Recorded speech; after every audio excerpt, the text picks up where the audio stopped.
Danny Valentino here on Studio 54 Radio. So excited to welcome to the room one of the most talented people on the planet. She is a singer, a songwriter, an actress. I mean, she's won too many awards to mention. She's got a star on the Hollywood Walk of Fame. And now she's in the process of revealing a whole new side to her persona. Disco Queen. Let's welcome the incredible Idina Menzel to Studio 54 Radio. Hi. Thank you. I can't live up to that introduction. No, that's a lot of pressure there, but thank you. I think I left out a lot, too. How does it feel to be back in New York? It feels really good. I have an apartment that I've kept for over 20 years now. I think it's 25. And I can't sublet it, so it just sort of sits there. And, well, friends stay in it for free, and then if I have to come in, I can kick them out, which is, you know, if they were paying, it'd be a different story. So it works out well, and I love it. So I still have my place, and I feel at home, and I do feel guilty that I left in the first place, because I was one of those New Yorkers who swore I would never move out to L.A. I'm hearing that story a lot from people these days. Well, first of all, I fell in love with my husband, and he's an L.A. guy, and his work keeps him there, so I felt like I can be bi-coastal with what I do.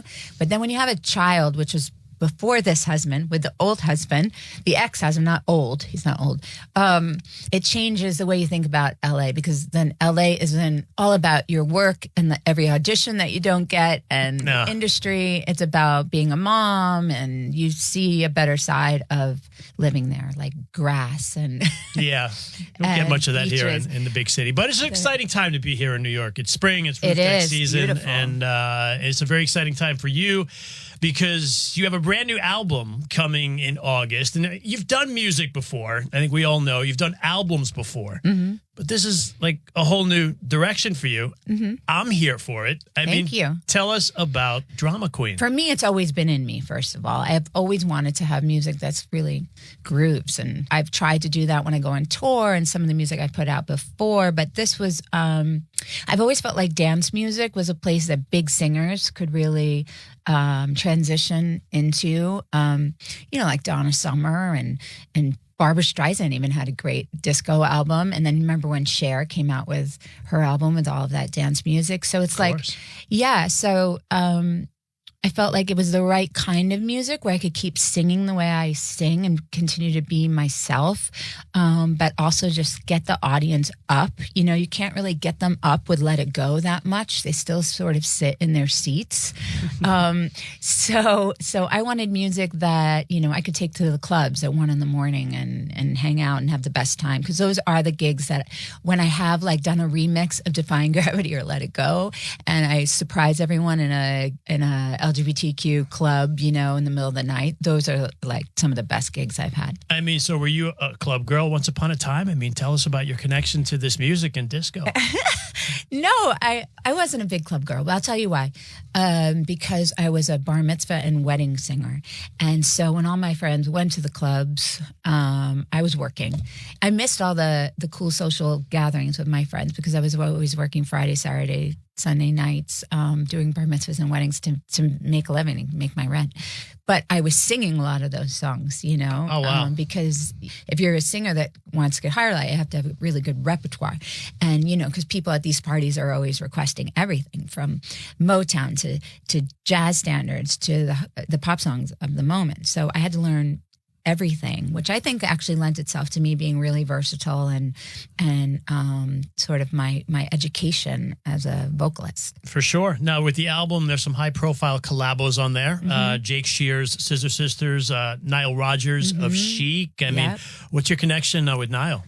Oh, Niall and I have met before. We've worked together. He's music directed me in a couple things that we've done. And I mean, he was just my first go-to, you know, and I wanted his guidance. He kind of mentored me on this album. And I mean, if you're going to do a dance disco album, you need to go to Niall first. And then Jake Shears is just, I'm a huge fan of Scissor Sisters, and he's just an incredible human being. And then Justin Tranter came on the album later to have some real modern takes on the songs. And so I called the album Drama Queen. I feel like it's kind of like the word diva, you know, where it gets a negative connotation, and I think there's a positive spin to words like that. And I think a drama queen is, well, for one, it's who I am. I'm known in the theater in a lot of ways, but also I am known as a queen in my own mind, and also in the work and the roles that I have played.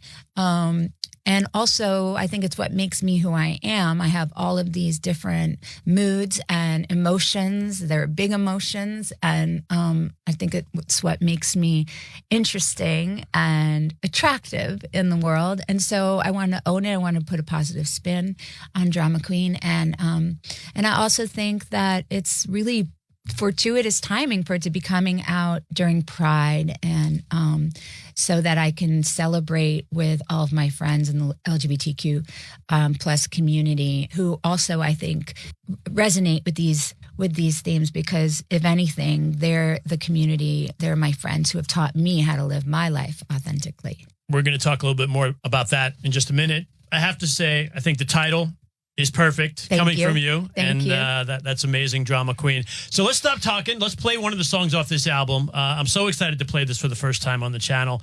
The track is called Move. You want to tell us a little bit about it before we press play? Yeah. Move to me is that double entendre. It's definitely about getting up and dancing, but it's also about telling those people that kind of try to put you in their shadow to just move out of the freaking way. You wanted to say something else there, and you can. It's okay.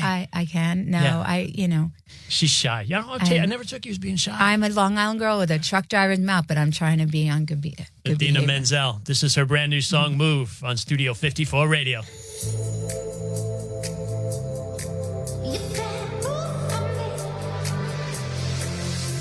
Spotlight on you and shadows on me. They roll the carpet out.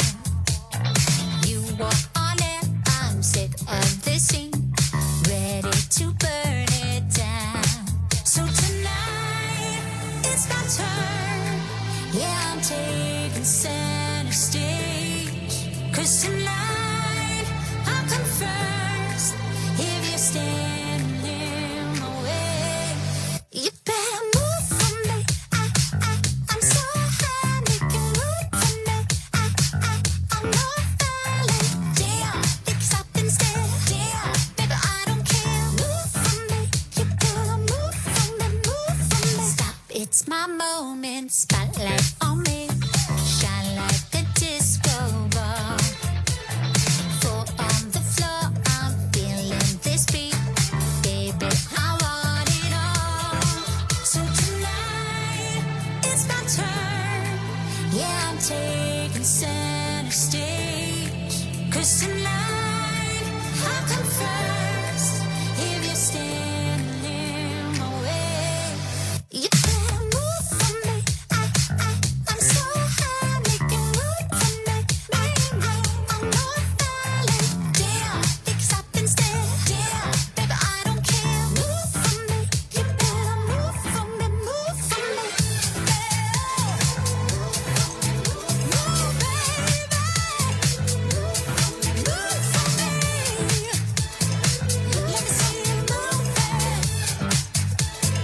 yeah. So tonight it's my turn. Yeah, I'm taking center stage. 'Cause tonight I'll come first. If you're standing in my way, yeah, you better move for me. I'm so high, make you move for me. I'm not falling down, because I've been stared down. Baby, I don't care. Move for me. You better move for me, move for me. Move, baby. Move for me.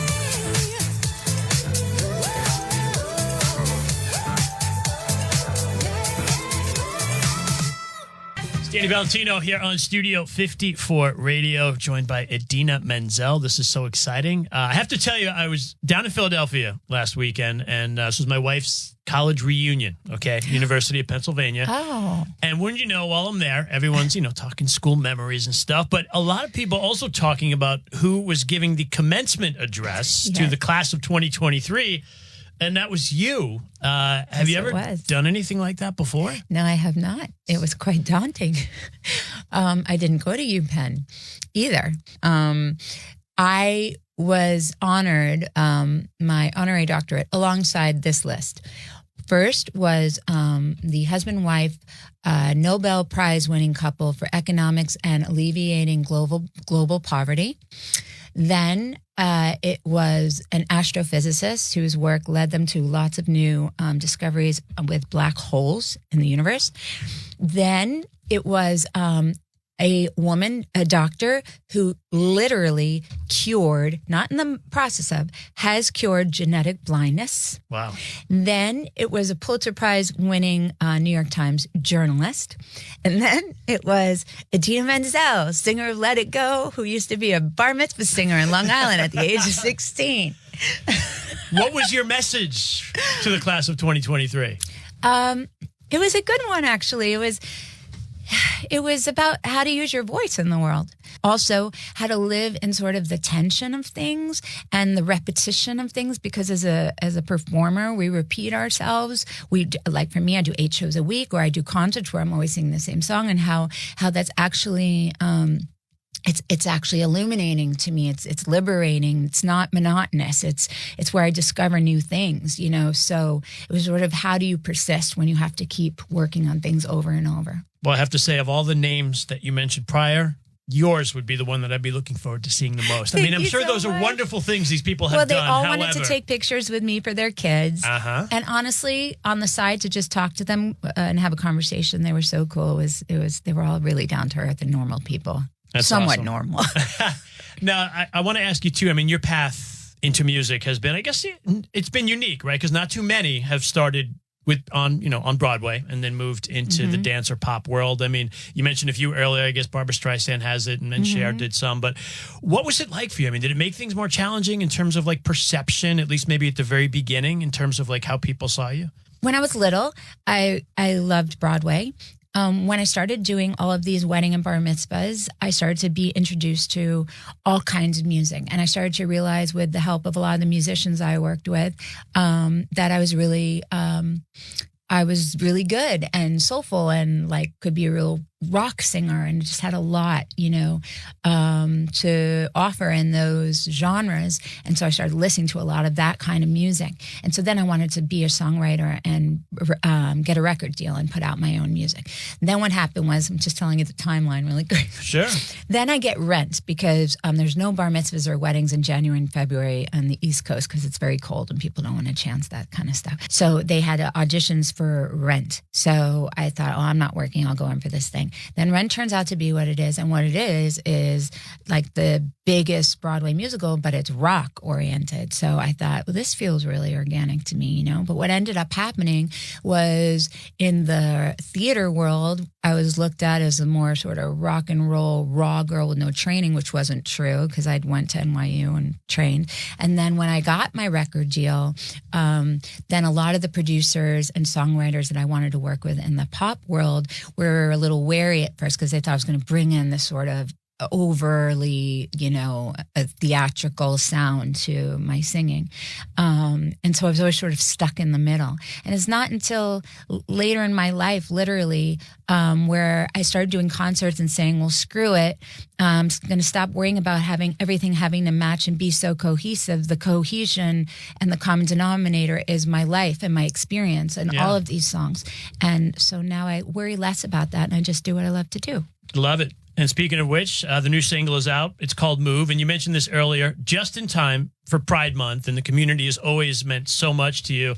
I see you're going to play quite a few events in June this year for Pride.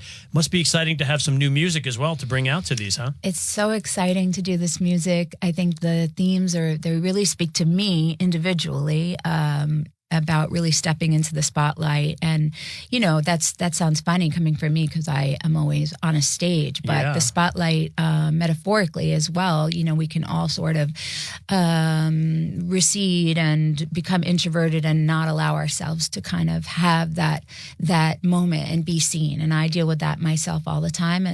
And so I'm excited about that. I'm excited for people to just get up and dance. I'm excited for people, like in theaters when I play a lot, they have to sit more behaved and they sit further away from the stage. When you do Pride, people can be right up against the stage. I could even probably stage dive if I wanted to, which has always been a dream for me. I probably won't do it. You have to do it. You have to do it now. Well, there's a lot of muscular gay men that probably could hold me up if I did go for it. So we'll see. My boobs might fall out of my jumpsuit, but never know. That would go viral. It might go viral, and then the moms of the Elsa girls might not appreciate it. But I'm learning how to all of a sudden navigate. The John Travolta thing wouldn't be so bad anymore. So what happens after these shows? I mean, any plans for a possible tour behind the album later this year? Yeah, right now I'm looking at this, like hitting all these Pride festivals and going to all of these clubs late at night all over the world. We're going to go to Europe and do it as well. I love it. So I'm coming from the right place for me, where it's just it's for a love of it. It's not necessarily how much money I could make or what I'm doing. I really want to have a good time and not overthink it. And if it turns out that there's more of a demand for it and I can tour, I would love to do that. I'm into it. Idina Menzel, so excited. The album Drama Queen comes out August 18th. It's August 18th. Yeah. So with the conversation we had about disco earlier before we let you go, you're going to play guest DJ. We have a library of like every single disco song ever made, ever thought about being made. I want to know your favorite, and that is the one we're going to play as we ride out. Oh my gosh. I have a lot of favorites. The one that comes to mind that I love is MacArthur Park, Donna Summer. Yes. Someone left the cake out Yes. in the rain. I love this. The Queen of Broadway, showing love to the Queen of Disco. Yes. Idina Menzel, it's been a pleasure. Thank you Can't for wait having for the me. album. Thank you so much.